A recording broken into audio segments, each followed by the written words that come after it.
You go now, fellas. Here we go. We're going to finish off my beers, the unusual beers, with a Blitzen, the Ruby Christmas Ale.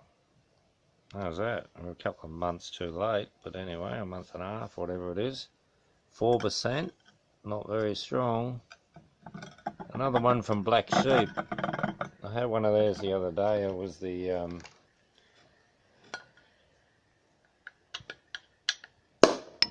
ooh, bubbly one.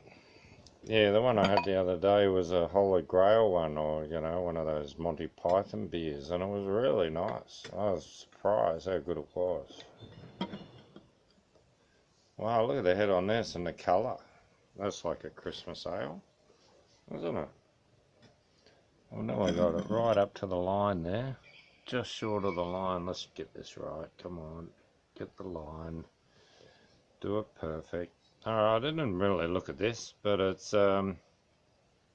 they reckon this cheeky festive number has been brewed using a blend of Cascade and Goldings hops with a hint of orange peel and muscovado sugar.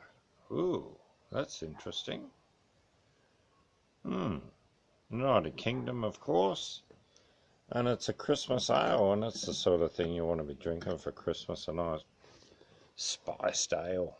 Cheers, everyone. Only 4%. It's a bit lacking, but let's try it. Well, the nose has got a bit of grunt to it.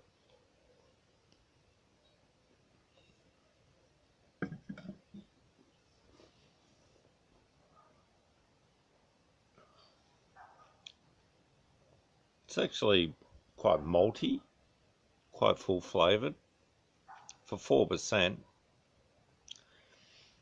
it drops away quite quickly, you know, it doesn't keep on and keeping on, but that's not bad for $2 from Aldi. That's another Aldi, you beauty.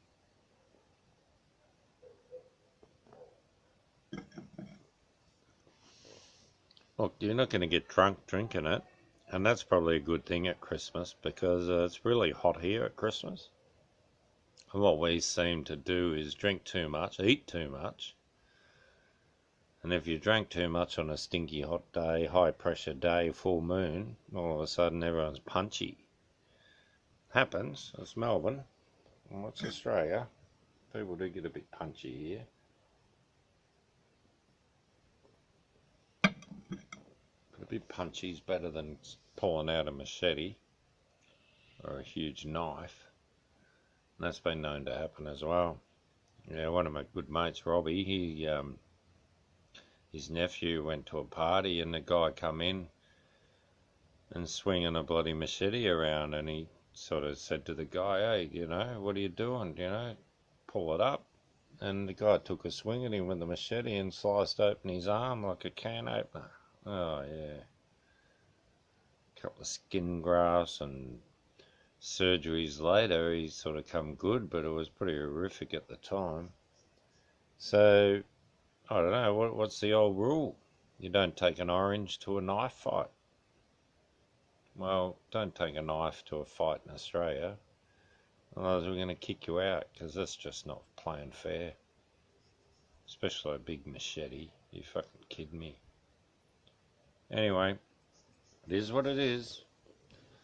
It's a Blitzen. Time for a Blitzen.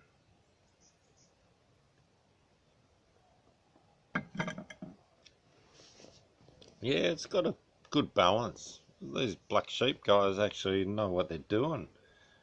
They're squeezing quite a lot of flavour out of low alcohol beer. Now that's real toasty and full maltiness. Well, not full, but it's, yeah, quite well balanced. Not too bad.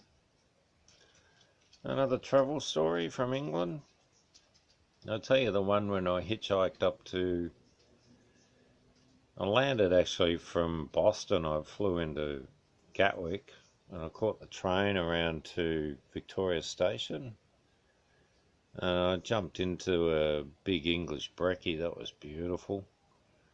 Then I jumped on the subway and got around to the start of the M1, and I walked.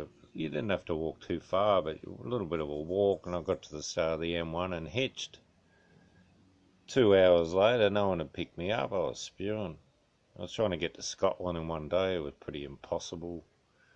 Anyway, a guy picked me up, took me up to Blackpool. I worked in Blacktown up in Sydney, so Blackpool. And so I made it to Blackpool. He had a lump of hash in the car. That was pretty interesting. Anyway, in a Jag. It was luxury driving. And I got up there and decided to go for a pub crawl. And I did the big pub crawl along the beach. Did all the pubs up the road, up into town, and all the way back to where I was staying. And decided I really liked the pub closest to where I was B&Bing. So I went there, met some Welsh guys, and had 5 pints with them, bit of a session. Then they ripped me outside. They were road workers, and they had some nice black.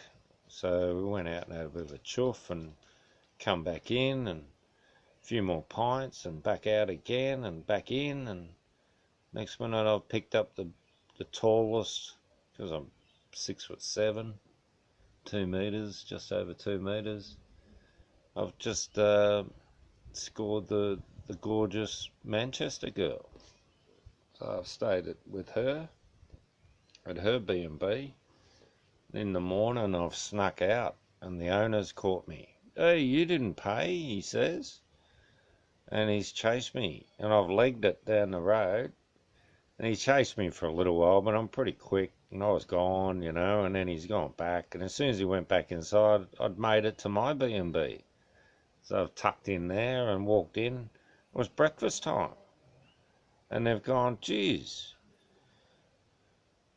you're up early, you had a big night?" I said, "Yeah, been a great big night, and straight into brekkie and all good. Didn't have to pay for 2 joints. I didn't even touch the bed in that joint. How lucky are they?" Classic. Oh, well, that's called Blitzen them. Cheers, fellas.